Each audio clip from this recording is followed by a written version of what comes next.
అందరికీ నమస్కారం. ఈరోజు కథ కర్ణ పార్ట్ 1 రాసినవారు మిస్టర్ ఏ గారు.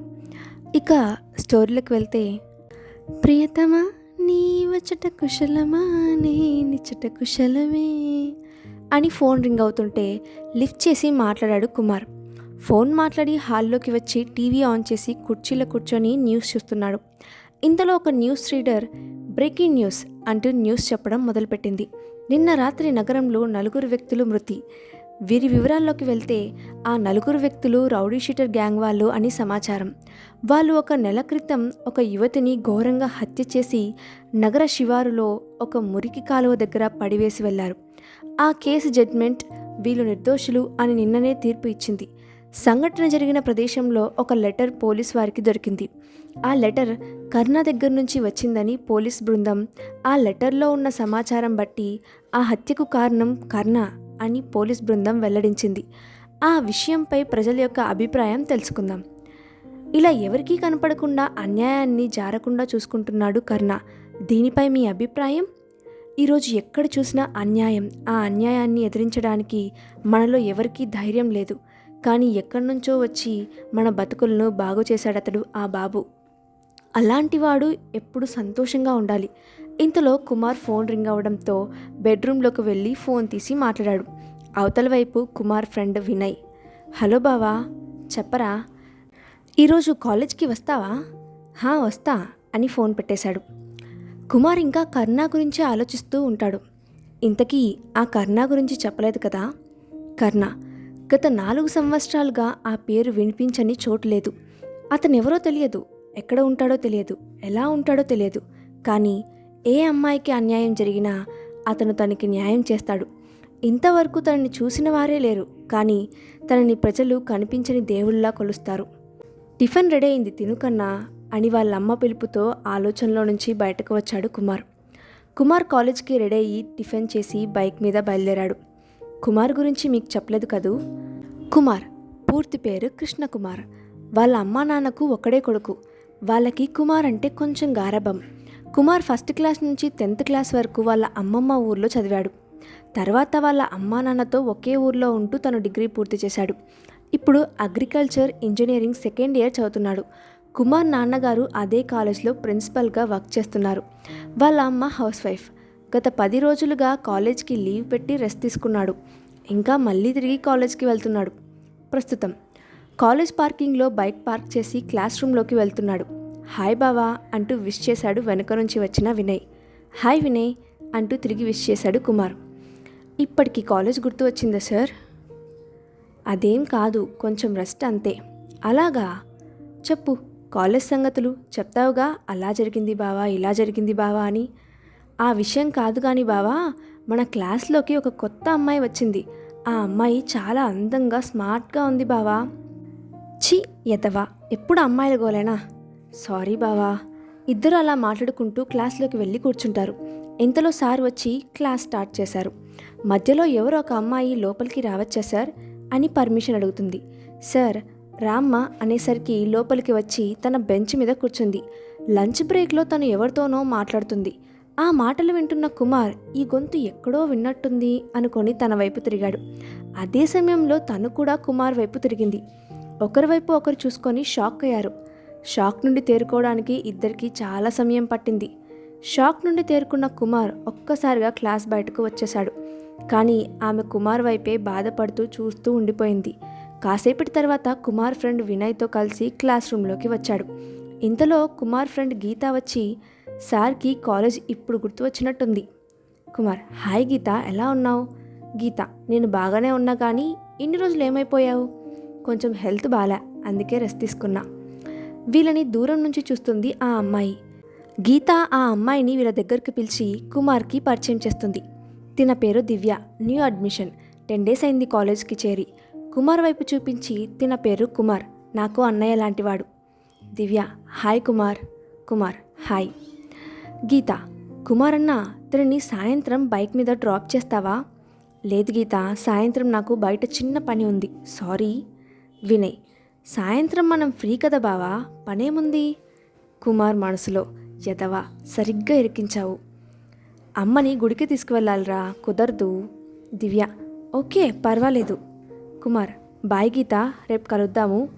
అందరూ అక్కడి నుంచి వెళ్ళిపోతారు. దివ్య మనసులో ఇంకా జరిగింది మర్చిపోలేదనుకుంటా. ఒకసారి దూరం చేసుకున్నా కానీ ఈసారి అలా జరగకూడదు. కుమార్ చూడగానే తన కోసం పడిన 6 సంవత్సరాల బాధ 6 క్షణాల్లో పోయింది. బహుశా ఇదేనేమో ప్రేమలో ఉన్న మాయ.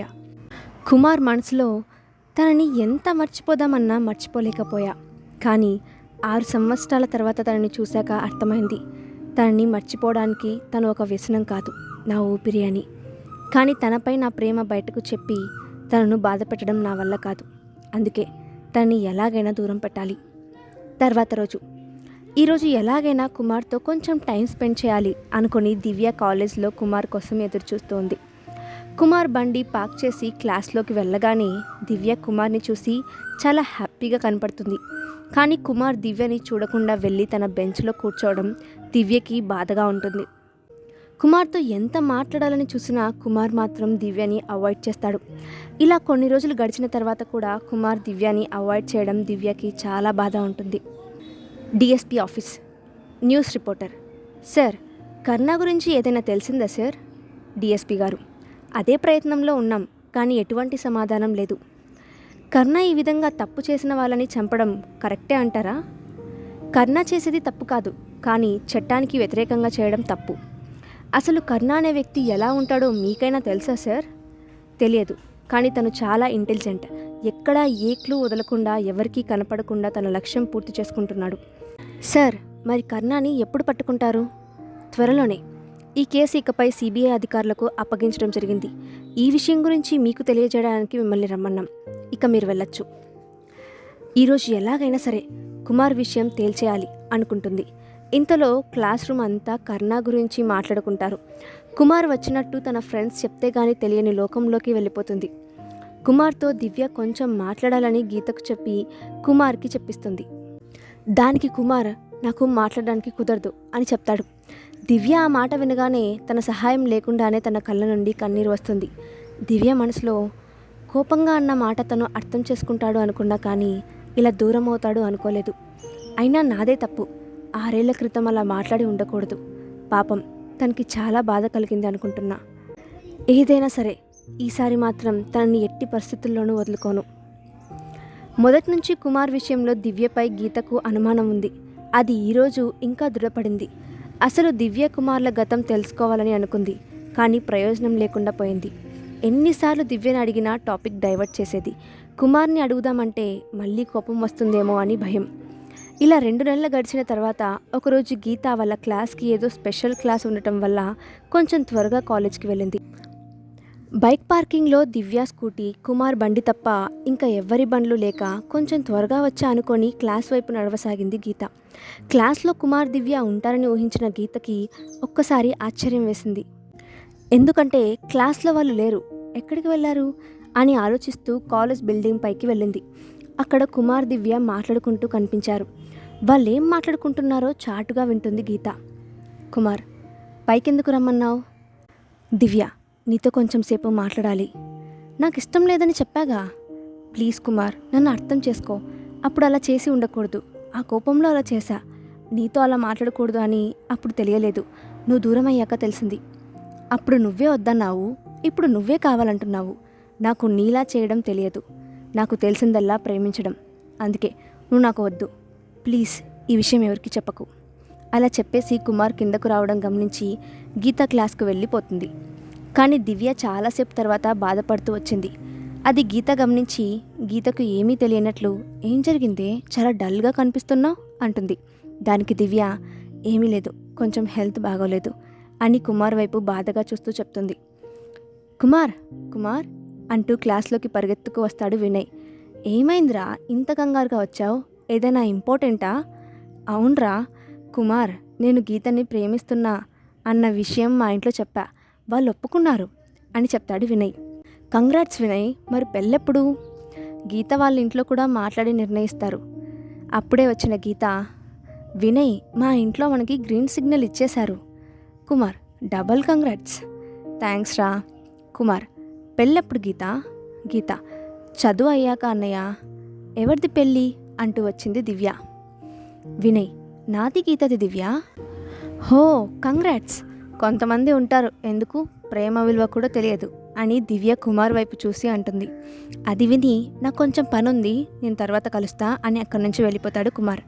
దివ్య ఒకసారి సార్ పిలుస్తున్నారు, వెళ్ళి వస్తా అని సార్ దగ్గరకు వెళ్తుంది. గీత క్లాస్లో తన బెంచ్లో కూర్చుంటుంది. అనుకోకుండా గీత చూపు దివ్య బ్యాగ్పై పడింది.